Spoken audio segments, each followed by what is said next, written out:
gamers, welcome back to Board Game Captain. I'm the Board Game Captain, and today I'm going to be reviewing and talking about and showing you a little how to play the Drifter.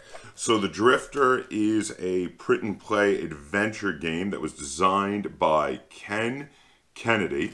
And the first thing I want to do is I want to thank Ken Kennedy for sending me a link to a free download of the PDF of this game to try it out and film some content with and review it. So thank you, Ken. And before we get too far into this, I also want to note that I am wearing one of our merch shirts. This is the "Hey, good looking, come to this dungeon often," because you know what? When you're playing a role-playing game, not every encounter requires combat. Sometimes you gotta use those charisma-based skills to get past those monsters. So if you'd like to get this shirt in any number of colors, from black to white and all the different rainbow of colors in between, as well as any of our other shirts or mugs, there is going to be a link to our Teespring store in the description down below. Okay, so now let's get into what this is and how this works and what's going on here. So Ken has described this game as being inspired by a classic game from the 1980s called Barbarian, I believe it was called, which was another kind of adventure book game. This is a solo game. In this, you are playing a Wild West gunslinger / cowboy, and you are traveling around, and your goal is, whether through honest or nefarious means, to accumulate $300 so you can buy a ranch and retire and basically live out the rest of your life in peace. But before you get there, you could be very non-peaceful in your methods of collecting the money. So this game is available over on Drive-Thru RPG, and it's $5 for the PDF, which is very affordable. Then the thing is, though, the next part, which is how you might want to print this all out and use it, is going to be completely up to you in regard to how much you want to spend on it. You could just print out the various important pages that you need, which the Drifter tracking sheets are very important. You're going to want those printed out. As well as an opponent tracking sheet. This is there are a couple opponents on one of the Drifter tracking sheets, but in case you're facing lots of bad guys, you're going to want this extra one. Of course, you're going to need the tables. These are incredibly important. You're going to want this printed out with you.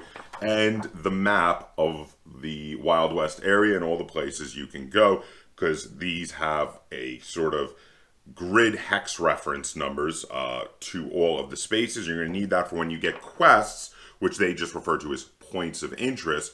You're going to mark down the hex reference to where your goal is for that particular quest.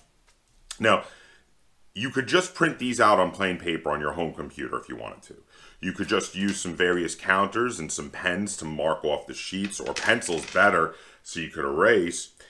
And you could leave the entire rulebook and adventure book on the computer and literally have your computer next to you while you're playing, and that would be totally feasible, and that would be a very cheap way to do this game once you'd spent just the $5 on the game. Of course, I didn't do that, as you can see. I went to the other end of the spectrum. I called up my local UPS store.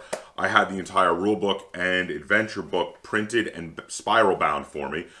Which is very nice, so I don't need to have my computer with me. And the other sheets that I really needed, I had them all laminated so I could use dry erase markers on it. Now, a little bit of a warning, doing all this like I did cost almost $50. So it took the price up. I think the total price would be, if you did it this way, plus the $5 PDF, would be around $53 total, roughly. Now, you don't have to do it this way, and that's what I'm saying is, with these print and play games, it's totally up to you if you want to keep it mostly electronic and just print out exactly what you need, or if you want to go the whole 9 yards and have it basically produced yourself over at a local store that will do printing for you. Now, other than what comes in the $5 PDF, here's what you're going to need. You're going to need something to write with, and probably some scrap paper. If you're using the dry erase, you don't necessarily need scrap paper. I just write right on these with my dry erase marker. You're going to need something to erase with if you're using dry erase. A little paper towel will do you.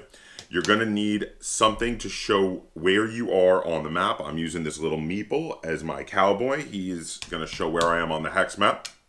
You're going to need some counters to mark wounds and things like that, just to put down on the various spaces. And you're going to need a handful of dice. The game requires a D4, a D6, and a pair of D10s because you do need to do D100 rolls, which are normally for percentile rolls.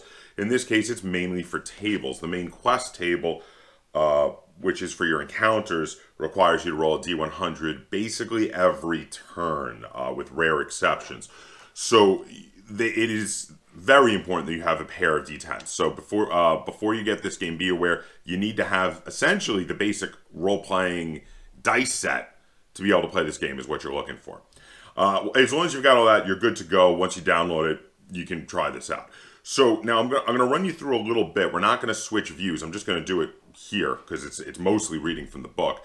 I'm going to run you through a couple of the encounters and how this would go, because the first couple shouldn't do a whole lot of spoilers. And just FYI, this adventure book has 245 encounters in it, and most of them have tables, because that means when you get to that encounter, you roll a d10 or a d6 or whatever it is on the table, and that encounter has 6 or 10 possible things that could be happening on it. Plus, a lot of times before you get to even roll the table, there might be a choice, like you see a stagecoach, and then you have to decide, do I want to approach them peacefully, or am I going to rob them? And it's up to you. And then it'll be like, well, if you do it peacefully, you go to this encounter. If you're going to rob them, you go to this other encounter, and then you roll a die, and then you roll some skill tests, and you see if you're successful. So minor spoilers, but not really. There's just so much variety of stuff that's going to happen in here. The only thing you're guaranteed to see the same is the very first encounter. So encounter 1 is done alongside you making your character. So for encounter 1 is you're directed to go to it in the middle of character creation.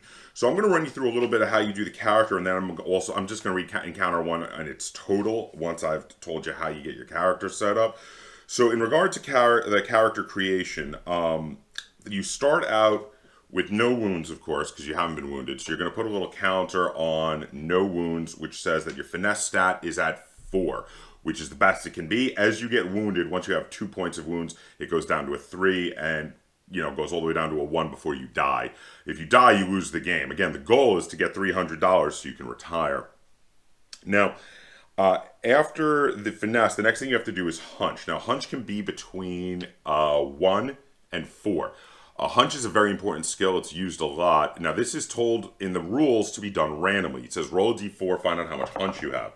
So I just rolled d4, and it says I have 3 hunch. That's fine. I'm going to stick with that. 3 hunch is pretty good. It's not phenomenal like a 4, but it's not bad like a 1 or a 2 either. Now, it says do it randomly, and you can very well do it randomly, but I think after you play this game a couple times, I recommend actually choosing your hunch. And the reason is, if you haven't beaten it after playing it a couple times, you might want to choose a hunch of 4, because that'll make it much easier. You'll have a much easier time getting through this game. The first time that I won this game, I was at a hunch of 4, so it kind of lowered the difficulty significantly. But once you've beaten it at a hunch of 4, you might want to raise the difficulty, so you wouldn't want to accidentally roll a 4 again. You're like, oh, I've already done that. You might want to reduce your hunch. And the next thing is karma. You start with 2 karma points. You can have up to 4 karma points. Karma is a resource. You may spend 1 to re-roll a combat die, either yours or someone else's, because you can pick up allies, and of course you're fighting enemies. You can force your enemies to re-roll, which is really, really cool. The next thing after karma is bounty suit. Now, bounty suit is something else that you're rolling randomly. There are 5 possible bounty suits. The first one is an X, which means no bounty.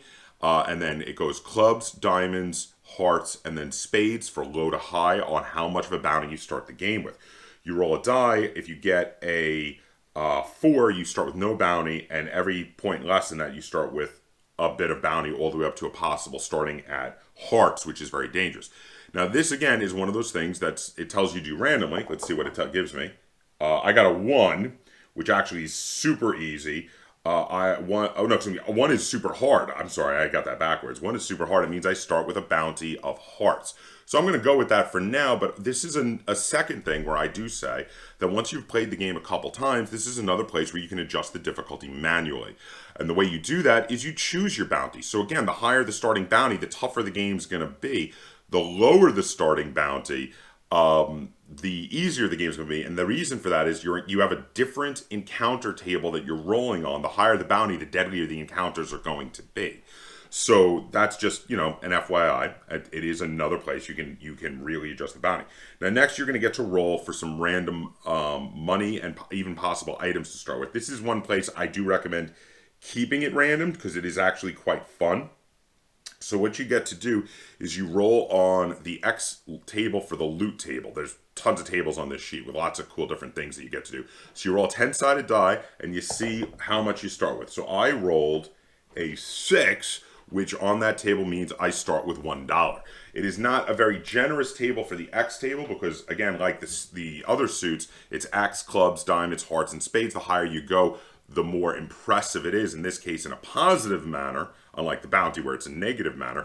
But if I had rolled a 10, I would have gotten something quite impressive, quite possibly even a starting weapon, which would have been really cool. Okay, but I did start with $1 in my pocket. So now that's basically it for making your character. It's not very hard. Your character's quite easy. And once you've done that, you're ready to start the game. So now we're going to go to Encounter 1. Encounter 1. The adventure begins. You are a gunslinger who has been living a hazy existence. Your brief time in this world has been mostly spent on the outside of the law. Killing, stealing, carousing with undesirables, living a dangerous life full of excess and violence. Recently, you feel life might have more to offer. You know this way of life will not last, and now are looking to maybe put your wild ways away, buy a ranch, and settle into obscurity. You determined you need $300 and are willing to get it by any means you feel necessary. The Wild West isn't a place for the faint of heart. You will encounter many dangers in your travels, dangers that could take your life. There is also the law that is lurking, waiting in the wind for you to make the wrong move and have you locked away to rot in a cell or even shot dead where you stand. You wake up on solid ground to a combination of hazy, fragmented flashes of empty whiskey bottles, bloody chins, random saloons, echoes of pistol shots, and whooping at the night sky. You don't know where you are or how you got here, but you aren't too worried about it. This isn't the first time you've blacked out and ended up in God knows where. You just thank your lucky stars it isn't a jail cell. Roll a d6 to decide where you start out. I roll a d6. I'm going to go to hex map reference 37. So I'm going to look on my hex map here. That means column 3, row 7. So there is 3, there is 7. I'm in the mountains. So there we go. I'm on the map now. Place your token on the hex. You gently groan, shake off your dusty hat, climb aboard your horse, and set off to seek your destiny in the Wild West. Choose an available action and do it. Now the actions are pretty basic. They're things like move, or if you're in a town, you can do a town action. But generally every turn is you move and you're going to roll an encounter and see what happens there. So in this case, I'm kind of far away from any towns. I might want to come out of the mountains and come towards this town over here in the desert. So I think that's what I'm going to do. So as I start us off, I'm going to move one space to mountain space to a mountain space, and then I'm going to roll an encounter. So rolling an encounter is you roll on the encounter table for your appropriate bounty suit. So in this case, I'm starting at bounty suit hearts, which means I have a high bounty on my head, and I see what I get. So I rolled a 35. So I go down to 35 on the table, and I see that 35 sends me to encounter 230 in this space. So now I'm going to turn my encounter book to encounter, not page, encounter 230 and see what I run into. Here we are. Town recollection. You recall the location of a town. Roll a d6. Oh, okay. Let's see what we've got here. So I guess I remembered a town in this area. I rolled a 4. I go to the table in this encounter and it says, there is a town in an adjacent hex. Roll a d6 to determine which adjacent hex. Oh, that's cool. Let's find out where there's a town here. So 3, and I look there in the table within a table, and it says there is a town to my southeast. That's fantastic. That was the direction I was headed anyway. This town is always in this hex and can always be visited for the rest of the game. So I'm going to mark that hex as having a town in it because it is now always there. Excellent. So for my next action, I'm going to go to town. So now there is a special town action back at the beginning of the book where you're allowed to roll to see what kind of stuff is available for you to visit in a town whenever you actually do visit a town. So we're going to go right to that and check that out. Okay, so the first thing you do is you roll a 6-sided die and find out what's in the town. I rolled a 6, so wow, that's really good. I've got a lot of stuff. There's a saloon, there's shops, there's a sheriff office, and if the town is on a train line, which is not, there could be a train station.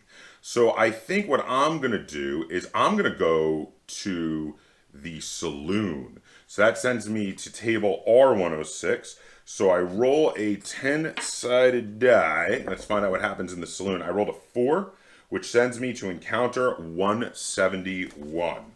So the encounter is saloon. Drunken laughter fills the smoky bar. Roll a d6. So I'm going to roll my 6-sided die and see that I got a 2.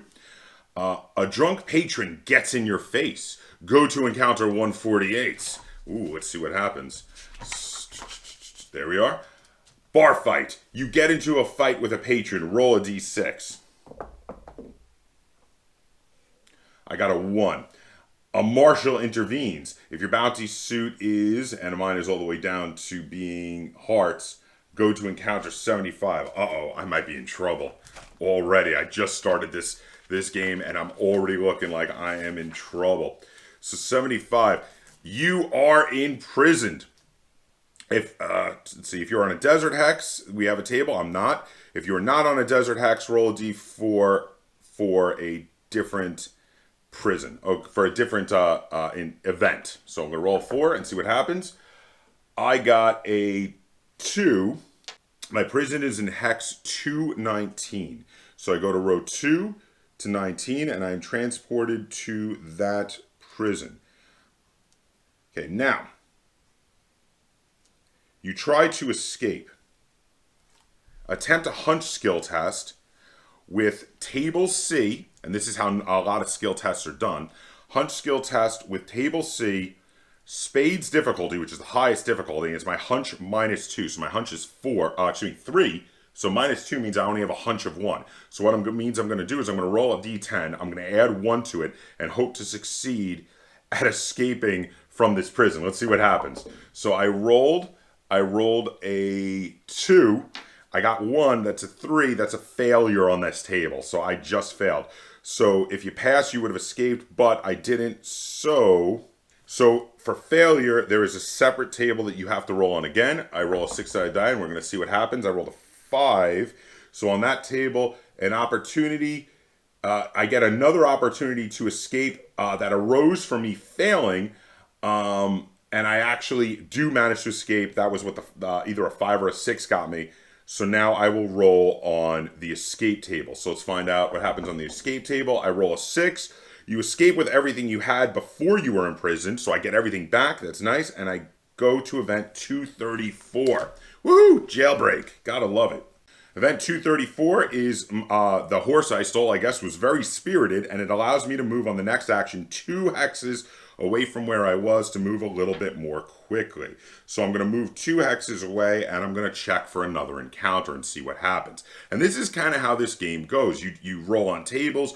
There's a lot of times where there's going to be decisions. Now, the encounters I had here didn't have too much in the way of decisions, but often there'll be a decision that you have to make. And decisions can be like, do you want to be good or do you want to be bad?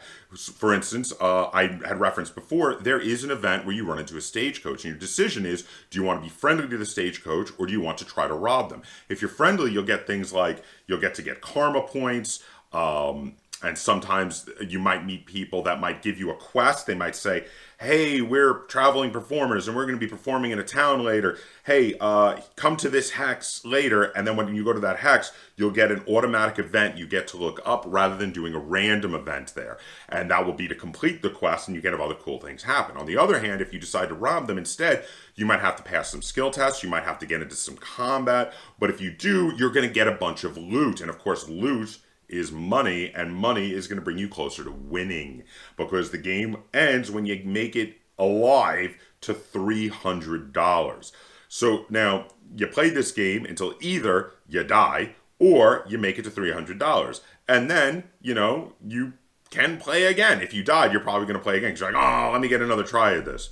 And again, you could manually reduce the difficulty by raising your hunch and lowering your bounty score. So in this case, my hunch was pretty good at 3, but let's say I wanted to play again and I might want to manually lower my starting bounty, which started as high as possible. I might knock that down a step or two and just start over if I died in a gunfight with, say, a sheriff or a few desperados or whatever it might be. So that's it. That is how you play this game. You've got tons of encounters in here. It's a thoroughly solo game played totally in the theater of the mind in a Wild West setting. The fights are one thing I didn't tell you about. You do a skill test, like the skill test I showed you before. There are a bunch of different skill tests for initiative, depending on how fast the enemies you are facing. Each fight will tell you which type of skill test to do. There's a page where they all are. It references it. You go to that page, you do a skill test, and you see if you're going first or second. And then the way a fight works is whoever is firing their weapon will take a D10. They take their finesse minus their opponent's finesse to see what their bonus or penalty is. So since my finesse was 3, a lot of low-level bad guys have a starting finesse of 2. So let's say I was fighting a guy with a finesse of 2, I would get +1 to my roll. And then what you do is you check what weapon you're using. Now you start out with a pistol, which uses the diamond suit, which is the second to lowest suit. Later, if you were able to pick up a rifle, those use the heart suit, and dynamite uses the spade suit, which is really awesome. It also, dynamite allows you to do damage to all enemies that you are fighting, not just one. So you check the weapon suit table, which is for your attacks, and you roll your die, get your bonus. So in this case, I would be getting +1 to see if you hit. So I rolled a 10. That is definitely a hit. A 10 on the diamond suit with a +1 becomes an 11, which means I got a lucky shot. I would instant kill an enemy. Now, on the other hand, if I had rolled a 9, which +1 would have been a 10, it would have been a heavy wound. Heavy wound is 3 points of damage to the enemy, would have brought them all the way down to -2 finesse, so they now would have been at 0 finesse. All the way down to, if I had gotten a total with my modifier of a 5, that's only a light wound, which is only 1 point of damage. By the way, they can take 1, 2, 3, 4, 5 points of damage before they are dead. The 5th point of damage kills them. And if I had rolled a combined with my bonus 4 or less on the diamond suit, I would have just totally missed the target. Now, if I had won the initiative, I do my attack, and then each of my opponents, let's say I'm fighting 2 of them, will do their attacks back. So now, in this case, I'd have killed the first opponent, so he's gone. He doesn't get an attack, but the other one gets to strike back at me. So he's going to roll a d10. He's got 2 finesse. I've got 3. He's rolling with a -1. So he rolls, and he's got a pistol too. He rolled a 8. 8 minus 1 would be, on the diamond suit, a light wound. So he would do 1 point of damage to me, which is not yet enough to reduce my finesse. I need 2 points of damage before my finesse starts going down. So I'm hurt, but I'm still okay. And then I could try to shoot at him. And now I rolled a really low roll. I could use one of my karma. I'll say I'm going to use a karma, and I'm going to re-roll it, because that was terrible. I'm going to try to get a better roll, and I rolled even lower. But, that is something you can do. You can spend the karma to try to get a better roll to hurt the enemy more. And that's how combat works when you wind up getting into combat in this game. So it's a storybook adventure, but it's also got a lot of dice rolls that feel like a one-player role-playing game, along with the storybook being the automatic AI game master for you. Now, the designer, Ken, he has remarked that this was inspired by this old game, Barbarian. Now, I did not play that game, but this reminds me of a couple of other games, one that is more modern, and another one that is quite old. So the first one that this reminds me of in regard to how it plays as a solo game is the old Mayfair Games Lone Wolf and Cub game. I was a big fan of that game as a kid. You could play it 2-player, but it was like 2 people playing a solo game each right next to each other, because you really didn't have any interaction. There was a rule in there where you could duel each other, but it felt like it was an afterthought so that you could have player interaction if you wanted. But in reality, you each went on quests as samurais wandering around Japan and fighting bandits and facing supernatural forces and various things until eventually you won. So this reminds me of that a little bit, but also the way the adventure book works reminds me a lot of the not solo game, the multiplayer game, Tales of the Arabian Nights, because you're constantly looking everything up in the rulebook to see what happens. I like this better than Tales of the Arabian Nights because you very easily can die, but there's not a lot of punishing conditions. Whereas Tales of the Arabian Nights, they will often throw you in jail or get you give you a disease or things like that. It's fairly easy to get out of jail, as you saw from when I was arrested here. It's not the end of the world. It doesn't feel as punishing as Tales of the Arabian Nights, and I also like that it does remind me of Lone Wolf and Cub. So this is a quite fun game. I'm not normally a fan of solo games, but this one, when he offered me to review it, it drew my attention because of its crazy cool old school style, and I was very interested to check it out. I was actually super excited once he sent me the PDF. Obviously, he sent me a free $5 PDF, and I went and spent almost $50 printing it out in high quality because I got super excited for this game. And that was where I was at with this, because you know what? I just loved the game, and I was checking this out, and I was like, I want a nice quality version of this to put on my table. I really do. So where am I at with this? My bottom line is, okay, downsides, there's a lot of randomness. There's a lot of dice rolling. You do have a bit to mitigate it by using your karma for rerolls, and there are events that can let you refill the karma. You start with 2. You can very easily wind up with a full 4 karma, but you can also very easily, if you get bad dice rolls, wind up spending all 4 of that karma in one fight. That can happen. There was a game where I didn't have anything better than a pistol yet, and I wound up in a fight I couldn't get away from with a guy with a rifle, which was way more powerful than me. I spent all 4 karma in one fight. So that can happen. The game, because of the fact that dice rolls are a big part of it, can feel a bit random. Sometimes you can feel like you get smacked around at every turn through no fault of your own, just because if you did the random setup, you started with a very high bounty, a very low hunch score, and you ran into a bunch of very tough guys before you even found a rifle or something better to defend yourself with, and you got destroyed before you even got to do anything. On the other hand, minor house rule to change the random hunch and the random bounty to picking your difficulty by choosing the bounty, choosing the hunch. It's a very minor change, and it's one that I'm very comfortable with and I like doing, and I think choosing those two things greatly enhances your enjoyment of the game, though I do still recommend randomly doing the starting loot, because every once in a while when you roll crazy high and get a cool random item, like there was one time I actually started the game with a rifle, and that was awesome. That can be very rewarding. You're saying like, oh, awesome, I have a rifle from the very beginning of the game. How cool is that? So, yes, it can feel very random, but it can also feel very fun. Flipping through the pages in here, rolling on the tables, finding out what you're facing, running into a bandit camp, but because you rolled well, not actually having to fight the bandits and robbing the bandit camp and making it out with a bunch of their loot can be very rewarding, very fun, very enjoyable. I actually quite like this game. So where am I at with it? Bottom line, this is a solid game. This is very enjoyable. I am not normally a solo gamer, but this is a game I will come back to. I will be playing more of this one player. I've already played it a couple times, and here's the thing.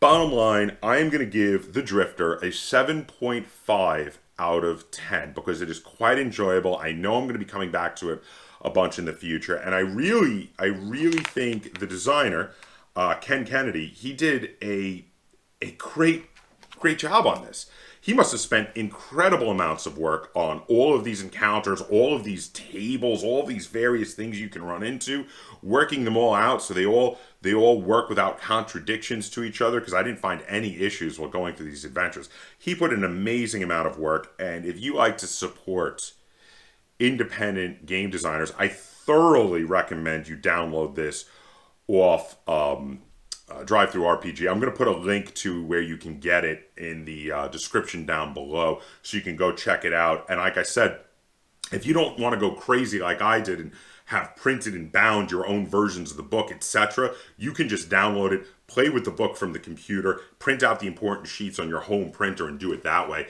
and that would actually be fun. I wanted to go the extra mile, but that doesn't mean you have to. But I would recommend, for the very affordable price of $5, you get this PDF, because you know what? It's actually a really cool solo play experience. If at all you are a big fan of anything I talked about, you're a fan of Wild West movies, especially like the spaghetti westerns. I was having flashbacks to watching, you know, the old Sergio Leone spaghetti western movies, which were fantastic, and I was a huge fan of. Or anything I talked about in here sounded interesting to you, or you're a fan of solo games, I would definitely recommend you check this out. So again, that is 7.5 stars out of 10 for me for The Drifter, a Wild West adventure game. So if you enjoyed this review and you'd like to see me do more reviews like it in the future, be sure to give it a like, share it on all forms of social media, and if you haven't already, please subscribe to the Board Game Captain. That's Captain spelled with a K on YouTube. And if you have any comments, questions, or concerns, either on this video or the game The Drifter, the Wild West adventure game, put them in the comments down below. And until next time, game on.